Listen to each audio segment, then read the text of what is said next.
Hello everyone, welcome back. आज हम पढ़ेंगे कक्षा 7 अध्याय 2 नित्यम पिबामह सुभाषित रसम का संपूर्ण अभ्यास कार्य। तो चलिए शुरुआत करते हैं। पहला प्रश्न है अधोलिखितानाम प्रश्नानाम उत्तराणि एक पदेन लिखन्तु। नीचे लिखे गए प्रश्नों के उत्तर एक शब्द में लिखिए। तो पहला क दिया है नरः कतिभिः वकारैः पूजितः भवति। नरः मनुष्य कतिभिः कितने वकारैः वकारों से पूजितः भवति पूजित होता है। मनुष्य कितने वकारों से यानी कि वह अक्षर से शुरू होने वाले कितने गुणों से पूजनीय होता है। तो इसका उत्तर है पंचभिः 5 से। मनुष्य वह अक्षर से शुरू होने वाले 5 गुणों से पूजनीय होता है। अब ख दिया है पुरुषेण कति दोषाः हात्वयः। पुरुषेण मनुष्य के द्वारा कति दोषाः कितने दोषों का हात्वयः त्याग करना चाहिए। मनुष्य के द्वारा कितने दोषों का त्याग करना चाहिए। तो इसका उत्तर है षट यानी कि 6। मनुष्य को 6 दोषों का त्याग कर देना चाहिए। अब अगला दिया है ग बुद्धि ही केन शुद्धति। बुद्धि किससे शुद्ध होती है। तो इसका उत्तर है ज्ञानेन ज्ञान से। अब घ है जल बिंदु निपातेन क्रमशः कह पूर्यते। जल की लगातार बूंद बूंद गिरने से क्या भर जाता है। तो इसका उत्तर है घटः घड़ा। अब अण है आलस्यम केशाम महान रिपुः अस्ति। आलस्य किनका सबसे बड़ा दुश्मन है। तो इसका उत्तर है मनुष्याणाम मनुष्यों का। अब हम आगे चलते हैं। प्रश्न नंबर 2 है निम्नलिखितानाम प्रश्नानाम उत्तराणि पूर्ण वाक्येन लिखन्तु। नीचे लिखे गए प्रश्नों के उत्तर पूरे वाक्य में लिखिए। तो पहला क है नरः कथम पूजितो भवति। मनुष्य कैसे पूजनीय होता है। तो इसका उत्तर है वस्त्रेण वपुषा वाचा विद्या विनयेन च एतैः पंचभिः वकारैः युक्तः नरः पूजितः भवति। स्वच्छ कपड़ों से, स्वस्थ शरीर से, मधुर वाणी से, विद्या से और विनम्रता से, इन 5 वकारों से यानी कि इन 5 व अक्षर से शुरू होने वाले गुणों से युक्त मनुष्य पूजनीय होता है। अब ख है पुरुषेण के दोषाः हात्वयः। मनुष्य के द्वारा कौन से दोष त्याग देना चाहिए। इसका उत्तर है पुरुषेण निद्रा तंद्रा भयम क्रोधः आलस्यम दीर्घसूत्रता इति षड दोषाः हात्वयः। मनुष्य के द्वारा नींद, सुस्ती, डर, गुस्सा, आलस और काम को टालने की आदत, इस प्रकार के 6 दोष त्याग देना चाहिए। अब ग है कस्य बुद्धि ही विस्तारिता भवति। किसकी बुद्धि विस्तारित होती है या किसकी बुद्धि बढ़ती है। तो इसका उत्तर है यह पठति लिखति पश्यति परिपृच्छति पंडितान उपाश्रयति च तस्य बुद्धि ही विस्तारिता भवति।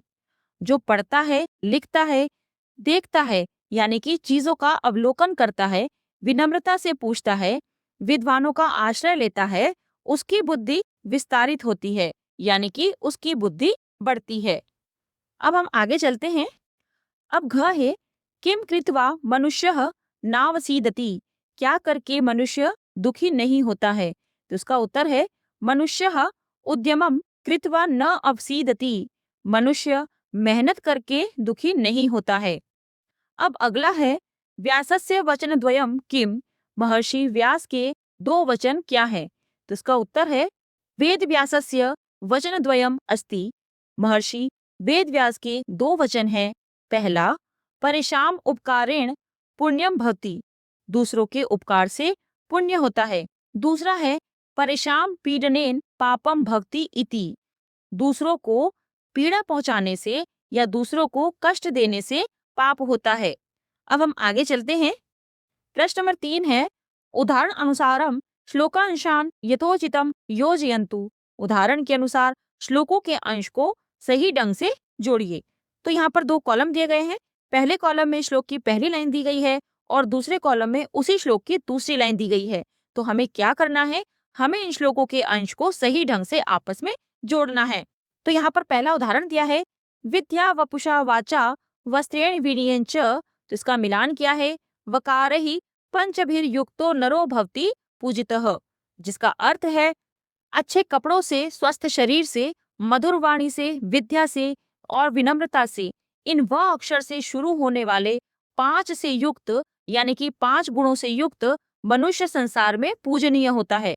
तो बच्चों यहाँ ध्यान दें, इन श्लोकों के प्रत्येक शब्द का अर्थ हम पहली वीडियो में यानी कि इसके फर्स्ट पार्ट में डिटेल से पढ़ चुके हैं।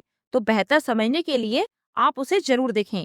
अब ख है षड दोषाः पुरुषेणेह हात्वया भूतिमिच्छता। तो इसका मिलान करेंगे हम।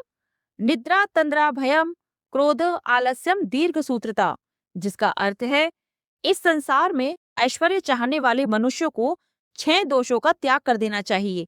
नींद, सुस्ती, डर, गुस्सा, आलस और काम को टालने की आदत। अब ग है अद्भिर्गात्राणि शुद्ध्यन्ति मनः सत्येन शुद्ध्यति। तो इसका मिलान करेंगे हम।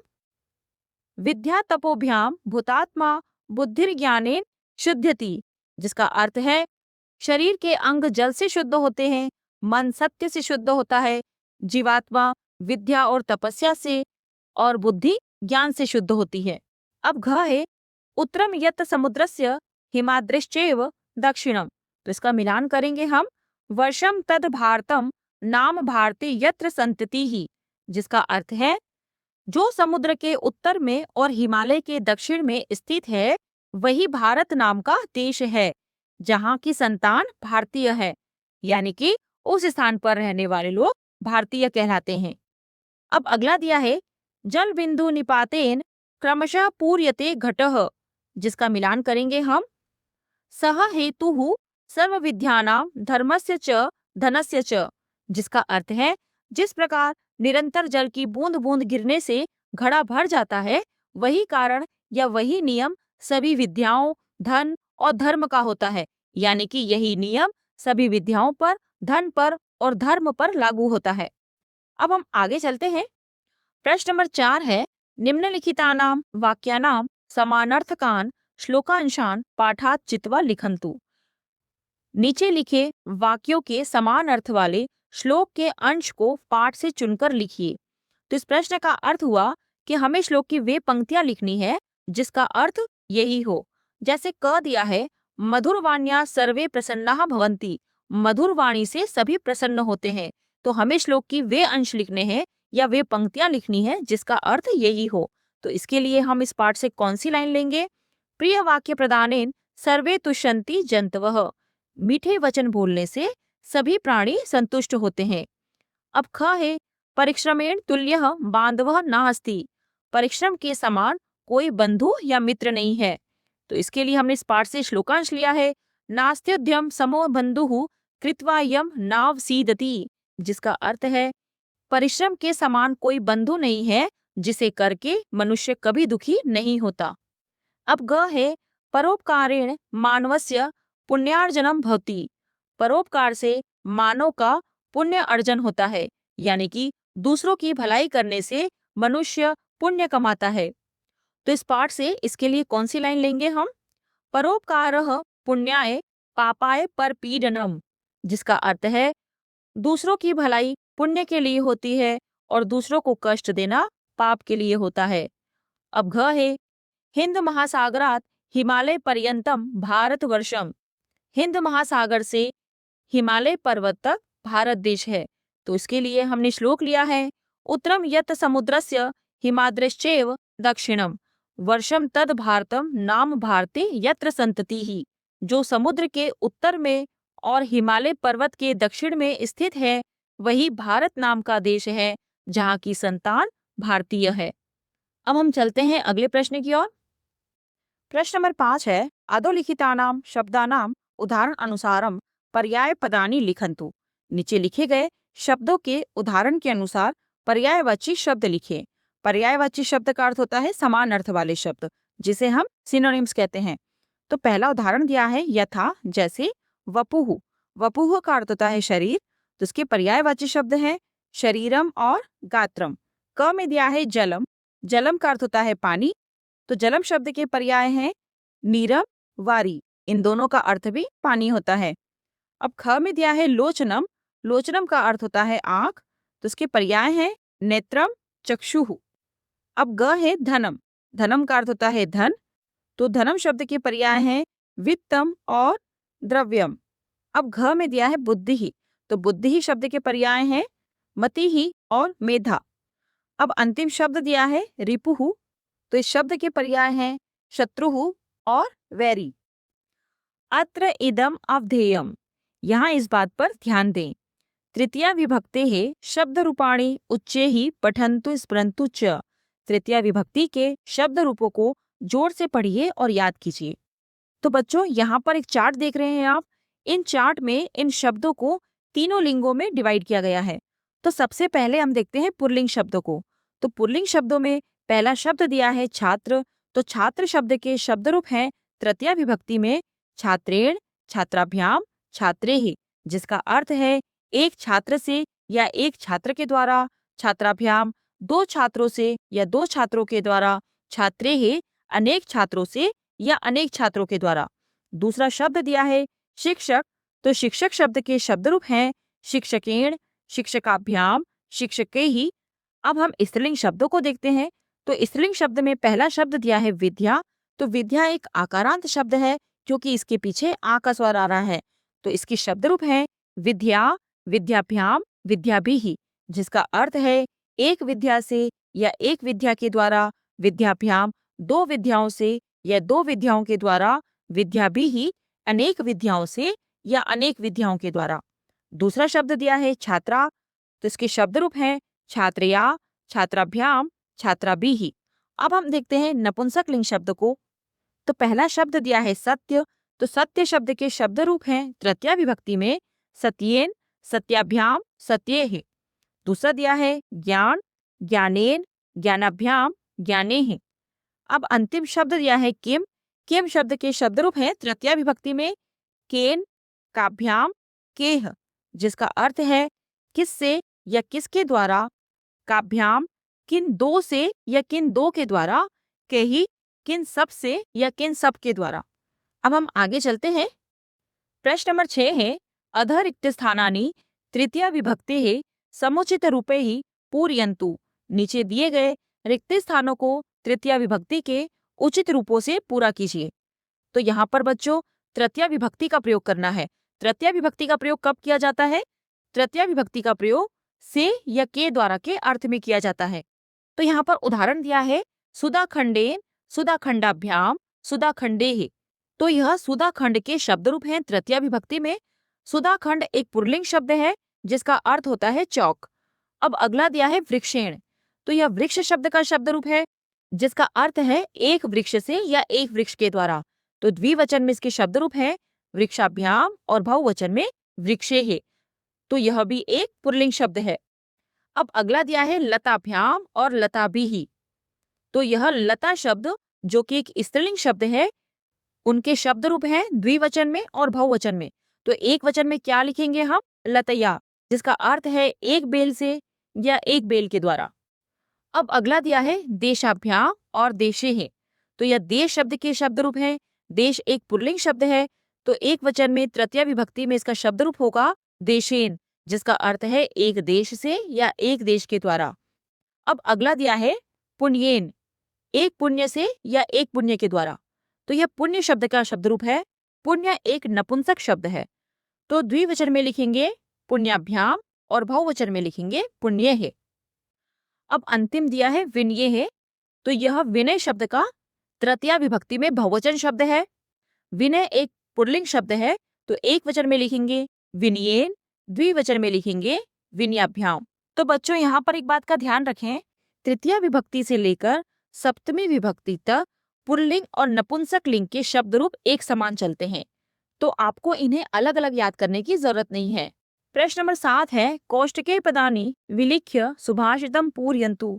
कोष्टक में शब्दों को लिखकर सुभाषित को पूरा कीजिए। अर्थात इस पाठ से एक श्लोक दिया गया है जो कि अधूरा है, तो हमें क्या करना है, यहाँ पर जो खाली बॉक्स दिए गए हैं उन बॉक्स में उचित शब्द भरकर हमें सुभाषित को पूरा करना है। जैसे उत्तरम यत, आगे डैश दिया है तो हम लिखेंगे समुद्रस्य, हिमाद्रश्चैव, आगे लिखेंगे दक्षिणम, फिर दिया है डैश तो यहाँ लिखेंगे वर्षम, फिर तद भारतम तो लिखेंगे नाम, फिर दिया है भारती यत्र तो आगे लिखेंगे संतति ही। तो इस तरह से श्लोक पूरा होगा।